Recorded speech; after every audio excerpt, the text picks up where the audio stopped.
Let's have a toast for the real ones. Let's have a toast for the real. Let's have a toast for the real ones. Let's have a toast for the real. Let's have a toast for the real ones. Have a toast for the real. Let's have a toast for the real ones. Have a toast for the real. Let's have a toast for the real ones. Let's have a toast for the real. Let's have a toast for the real ones. Let's have a toast for the real. Let's have a toast for the real ones. Have a toast for the real. Let's have a toast for the real ones. Have a toast for the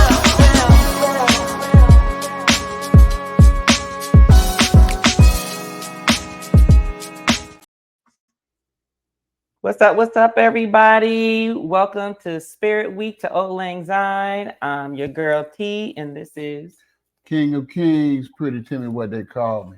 Well, welcome to Spirit Week to Auld Syne, where we will be doing cocktails for the next 7 days leading up to New Year's. And right now we are on what's today? What's day 1, 2, 3? Day 4. So with day 4, our drink for today is Nearest and Dearest. And of course, with the name Nearest, you got to have Uncle Nearest in here. And as you can see, I actually love Uncle Nearest. Here, I have the rye and 2 of the higher proof ones that you can only get at their distillery, plus the 1856 that you can get, of course, in your local liquor store, and 1884, which is what this cocktail calls for today. So today we will be making a Nearest and Dearest, which consists of Sorel, which is a Black-owned hibiscus liqueur by Jackie Summers. Is it Summers or Summel? Summers. I can never remember Summers. I always want to say Samuels for some reason. Then you have, of course, Uncle Nearest 1884. Those of you who don't know Uncle Nearest brand, Uncle Nearest is Black-owned. Its CEO is Fawn Weaver, who is the great-great-great-granddaughter of Uncle Nearest. And Uncle Nearest was actually the distiller, the primary distiller who taught Jack Daniels how to actually distill whiskey. So just so you know, they do have a relationship with the Jack Daniels family, and you can actually go to their distillery in Tennessee. Uncle Nearest is on the, darn it, I know Lynchburg is Jack Daniels, and for Uncle Nearest, that is on the side of Shelbyville. And just so you know, they have an awesome club, lounge, bar. It is the largest bar in the world, but we'll get more into that on New Year's when we make one of their cocktails from their Humble Baron Lounge. But tonight we are making the Nearest Dearest. So this is going to require 1.5 ounces of the Sorrel, 1.5 ounces of your Uncle Nearest whiskey, 3 dashes of your orange bitters, 3 dashes of your angostura aromatic bitters, and then we're just gonna garnish the glass with some cherries. So, are we ready?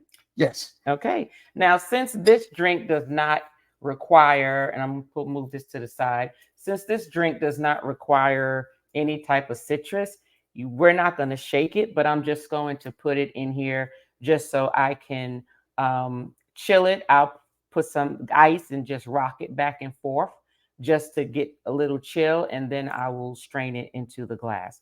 So let's go with this. So let's start with the Sorrel. So we need 1.5 ounces of Sorrel. Put the ice in.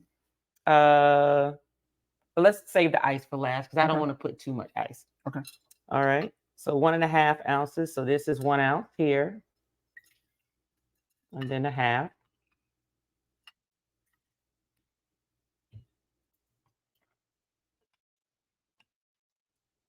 Then you're going to do 1.5 ounces of your whiskey. And it asks specifically for 1884. I haven't tried it with one of the other ones. I will try it at another time to see if it actually makes a difference.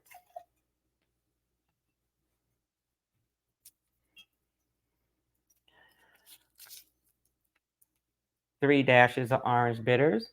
1, 2, 3. And 3 dashes of aromatic bitters. 1, 2, 3. Now, just give me just like one little scoop of ice. Okay, that's enough. All right. What I'm going to do is I'm just going to rock this back and forth. I am not shaking. I'm just going to rock it back and forth. Let it chill. As you can see, the shaker is actually getting a little chilled.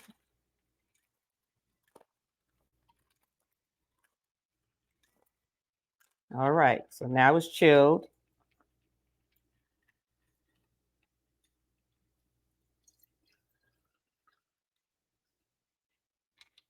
Now, normally the recipe calls for an orange garnish, but I didn't want to do an orange. I actually prefer the cherries. The orange, if it already has orange bitters in it, I'm good.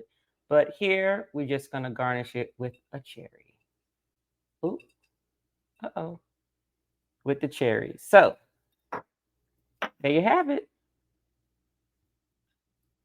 The nearest and dearest. It looked nice. It looks good. Let's see what it tastes like, though.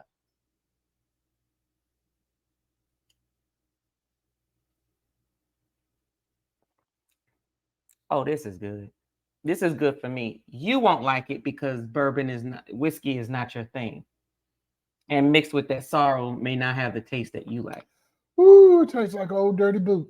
You think everything tastes like a dirty boot or a wet belt? I've been in the military for 30 years. It was Whatever. always a dirty boot or a wet belt. Anyway, this is delicious. Cheers, everyone, to new beginnings. You didn't like it? Definitely not a pretty Timmy moment.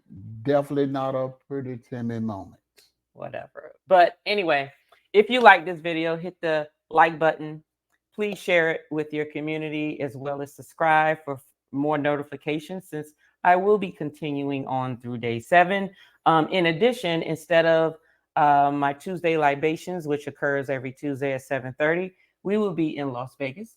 Yes. To bring in the New Year's. And since we will be in Vegas for the New Year's, instead of us doing our live on a Tuesday, what we will be doing is actually going live for the New Year's Eve, bringing in a New Year's Eve. However, as you can see, that there's a time difference. So if you're still up, so for all you older folks, and of course, I'm one of the older folks, if you're still up, please do.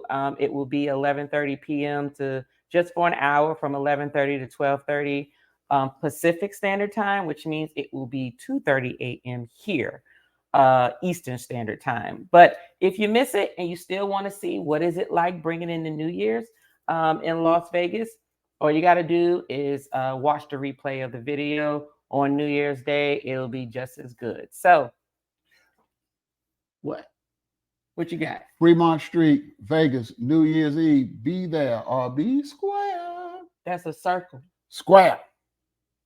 That's a circle. It's a broke square. It's a broke square. Look, cheers to new beginnings, okay? See ya. See ya. Let's have a toast for the real ones.